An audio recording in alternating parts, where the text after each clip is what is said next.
Subscribe कीजिए complete code channel को और प्रेस कीजिए इस बेल आइकन को तथा पाइए परमात्मा की वीडियो सबसे पहले। एक सास बहू थी। बुढ़िया बहुत लड़ा करती अपनी पुत्र वधू के साथ, इकलौता पुत्र था।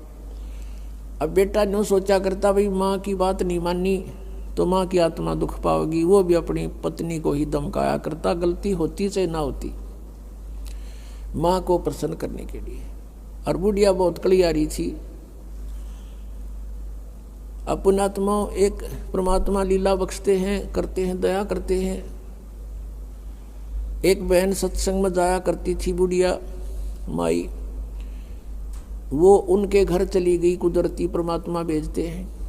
और वह बुढ़िया लाग रही कति श्लोक सुनान अच्छी बुंडी कहना अपनी पुत्र वधू को, और वह बेचारी बोल रहा नहीं। अब बोलूँगी तो फिर सामने अपने बेटे दगड़वाएगी, तो वह बेचारी चुप रहने में अपनी खैर समझ रही थी। अब उस बहन जो सत्संग में जाती थी, परमात्मा परमेश्वर के विचार सुनती थी, उसने सोचा ये तो नरक हो रहा है इनका घर। उसने उस बुढ़िया को सहज सहज प्यार से कहा, बहन सत्संग में चलेगी? ना हम नहीं जाया कर सत्संग में, ये तो उलगी जाया कर ठाली, जिन्हें कोई काम कोई ना। हर बुढ़िया ने काम बहुत लड़ने का और काम नहीं उसने, वो छूटे ना उसने फिर दूसरे तीसरे दिन फिर कहा कि आए एक बार मेरे साथ चल। कोई भी ना रही मेरे साथ चलने वाली, और मैं अकेली रहेगी, सत्संग में जाना है, जल्दी आ जावांगे। वह उसकी मुंह लागती सी थी। उस दिन वह बुढ़िया उसके साथ चलेगी। अब साथ चलेगी तो वह सत्संग सुना, सत्संग सुने तो पुण्यात्मा असर होया कर, ऐसी बात नहीं। जब तक हम कुएं के मेंढक बने रहेंगे, हम उसी क्रियाओं से लिप्त रहते हैं, वैसे ही विचार हमारे बने रहते हैं, और ज़्यादा ही दुख और बुराइयां हमारे अंदर प्रवेश होती रहती हैं। बुढ़िया ने सुने विचार, उसकी तो एकदम जो है ना एकदम परिवर्तन आ गया उसके अंदर। सचमुच हमने आपस में नहीं किसी को दुखी करना चाहिए। कथा सुनाई गई कि एक व्यक्ति था,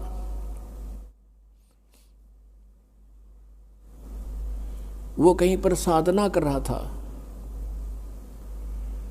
बैठा था, साधना कर रहा था, और एक गाय भागी जा रही थी और वो गर्भवती थी। और उसको ये आभास हो गया था कि कोई कसाई उसके पीछे पड़ा हुआ है। वो आगे वन में ओझल होगी। शिकारी वहाँ आया, उस साधक से उसने पूछा, गाय देखी आपने?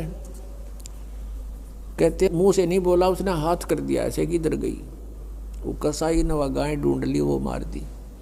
उसका भी प्रतिफल उसको भोगना पड़ा। कहते हैं फिर उसकी बाजू कट गई। इतना भी हम सहयोग देते हैं किसी अन्य दुष्कर्म के अंदर, इतना भी हमें हानि होती है। जैसे हमने मना किया है बीड़ी शराब मांस तम्बाकू पीना नहीं है, और किसी को पीने में सहयोग भी नहीं देना, उठा के भी नहीं देना, उसमें भी हानि होगी। आपको मर्यादा सारी पालन करनी होगी। कहने का भाव ये है कि एक व्यक्ति था और उसकी पत्नी बहुत लड़ा करती, बहुत झगड़ा करती थी, बहुत बुरा बोलती थी। तो किसी ने, वो जो व्यक्ति था अगले जन्म में जिसकी बाजू कटी थी, वो साधना कर रहा था, कहीं पर अगले जन्म में भक्त बन गया। तो उसकी किसी ने आकर के अचानक पहले तो उससे पैसे पूछे, बाबा जी पैसे निकाल सारे। पैसे नहीं है भाई मेरे दो, उसकी बाजू काट दी।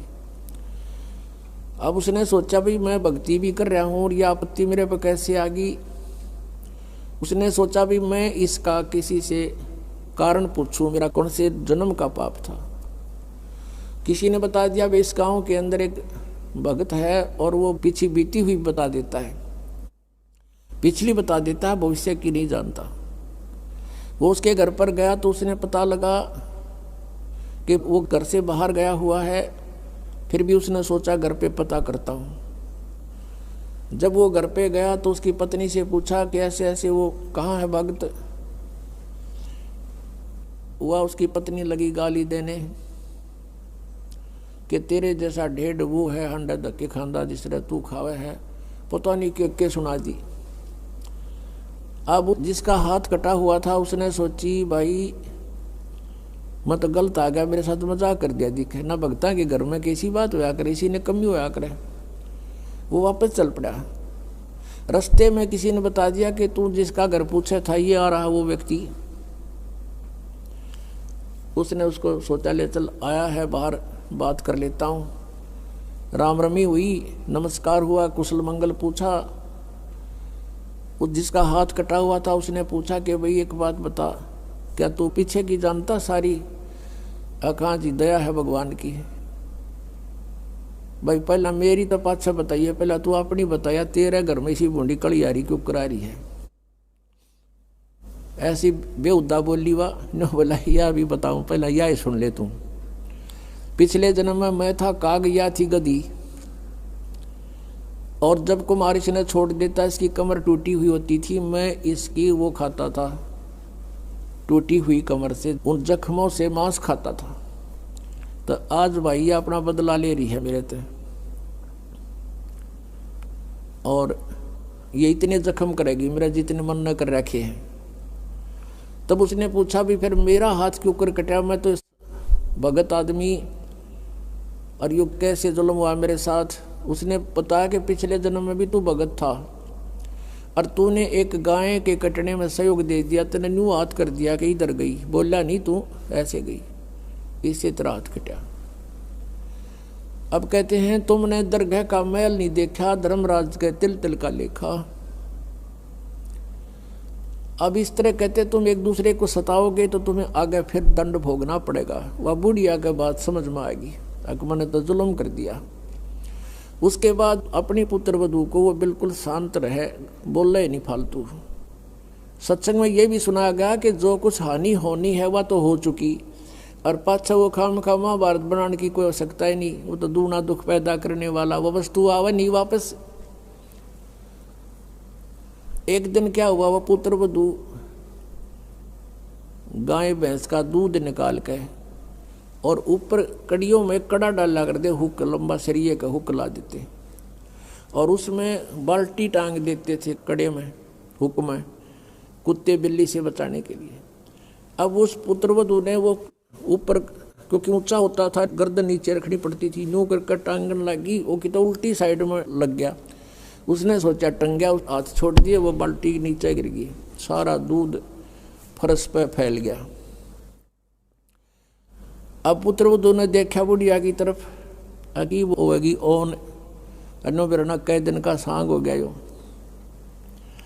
अब उसकी तरफ देख रही है बेचारी भयभीत दृष्टि से। बुढ़िया कहती बेटी कोई बात नहीं, हमारे भाग में नहीं था यो, और इसको उठा ले ऊपर ऊपर से और भैंस को ही डाल दे बेटा उसके चारे में, ये अपने भाग में नहीं था इसलिए गिर गया, कोई बात नहीं। अब उस पुत्र वधू ने सोचा आज बुढ़िया कौन सा स्टेशन पकड़ेगी, या तो कदे 16 बात बोलिया नहीं करती। काफी देर उसका दची नहीं, बुढ़िया फिर शुरू हो गया ऊपर ले मन तक कहती हो कदे। वह बुढ़िया खड़ी हुई, साथ ला के बेटा ठा इसने और भैंस के चारे में डाल दे, कोई दिक्कत कोई नहीं।